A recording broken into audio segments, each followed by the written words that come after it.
In this video we will take a look at the best and most affordable compact cameras from Sony. So if you want a pocketable Sony camera to take great pictures with, then this is the video for you. I will go from the cheapest to the most expensive. And the first one is the Sony Alpha 5000. It's also the biggest one of them all, so keep that in mind. So right now I have the standard kit lens, which is pretty big. It will fit in your pocket, but it is definitely really big compared to the other cameras that I will talk about in this video. It has an APS-C sized sensor, and that is really impressive for a camera that is this small. Because this is one of the smallest and lightest APS-C cameras that you can find. You can buy them used for about 150 euros. And what is so nice is because of this large sensor, it can take great photos in low light and also with a blurry background.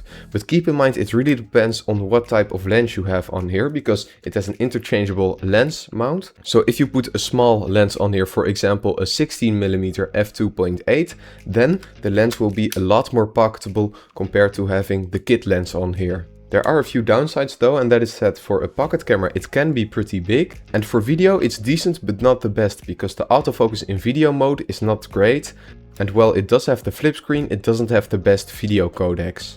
But for photography it is still a really nice camera. But if you want something smaller with a larger zoom at the same price, then you might want to look into this camera. It is called the Sony WX500. It is definitely a pocket camera, as you can see, but it has a much smaller sensor, so that means it will get a little bit worse image quality in low light, and also you won't get a lot of that blurry background. However, this camera has a massive 30 times optical zoom. The camera also has a flip screen, which means that you can easily use it for vlogging. But keep in mind, it can only tilt up, so you can't tilt this screen down. And it also has XAVC-S codec, which means that it can capture at a higher bitrate, so it has more information in the video. And having a large zoom is really impressive for a camera that is this size, because 30 times zoom is a lot, so you can capture a lot of wildlife, and it's really impressive having this amount of zoom. And it also has built-in stabilization, so it will keep the image pretty stable, but it won't be like a gimbal, so you will get a bit of that handheld look. And the photo quality looks still very nice, but it doesn't have that professional expensive camera look to it.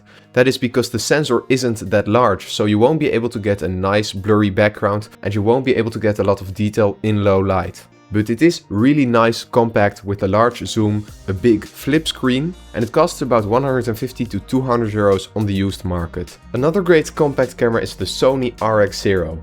It is very small, but it has a rugged body, so it's almost like an action camera because it's shockproof but also waterproof up to 10 meters. It is the same sensor as the RX100 Mark V, and that means that you can get a really nice image. So you can still get a little bit of a background blur because of the larger sensor, and it's nice that it is a durable camera, but there are a few compromises with this camera.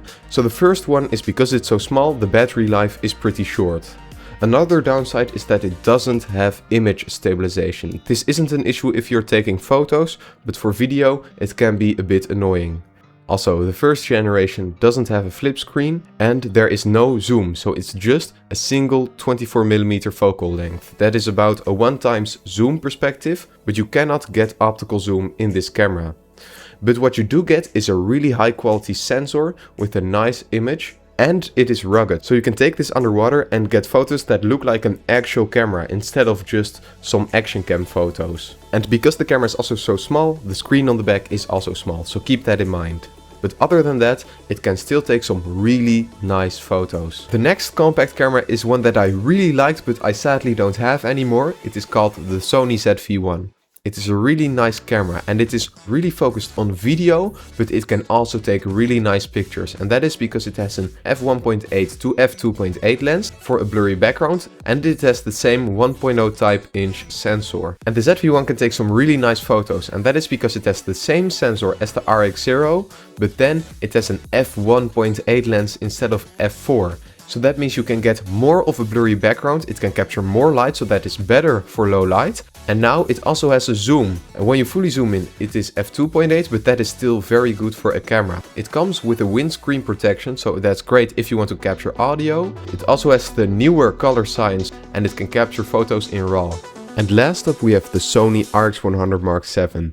This is the most expensive compact camera that Sony has released, and it's also the last one. You can still pick them up new but also on the used market, and what is so nice is that you have a manual lens ring, also an electronic viewfinder, a nice flip screen that you can flip upwards for vlogging, the option for an external microphone, and also having an 8x zoom while having a 1.0 type inch sensor.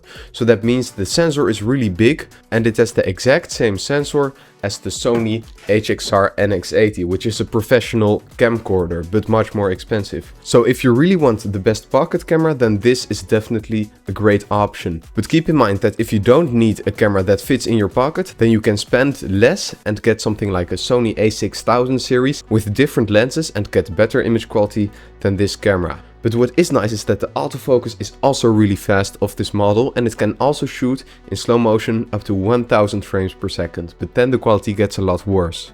But even though it has more zoom, it has a worse aperture compared to the ZV-1, so it's only f2.8 instead of f1.8. So, which one of these 5 cameras fits the best for you? What do you think? Let me know in the comments down below. And thank you so much for watching.